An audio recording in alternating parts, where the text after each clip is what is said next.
राज्यातील सगळ्या 59 आर-टी-ओंना आज मी निर्देश दिलेत की 1 मे पासून आमची जी मोहीम आहे ती आम्ही चालू ठेवणार आहोत आणि राज्यामध्ये ज्या ज्या ठिकाणी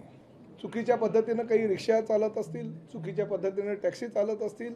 तर बेकायदेशीररित्या जर काही ते प्रवाशांना त्रास देत असतील किंवा बेकायदेशीररित्या नियमाचं उल्लंघन करत असतील, कारण 20 नियमावली आहे की 20 साधारणतः आमच्या कायद्यामध्ये तरतुदी आहे की त्या 20 कायद्याचं त्यांनी उल्लंघन केलं तर आम्ही त्यांचं लायसन्ससुद्धा रद्द करू शकतो, बॅचसुद्धा रद्द करू शकतो किंवा परमिटसुद्धा रद्द करू शकतो. 1 मे ते 15 ऑगस्टपर्यंत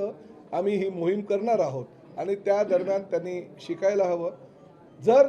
त्यांना काही मुदतवाढ हवी असेल तर त्या संदर्भात आम्ही निर्णय घेऊ. परंतु ह्या दरम्यान आमचे आर-टी-ओचे अधिकारीसुद्धा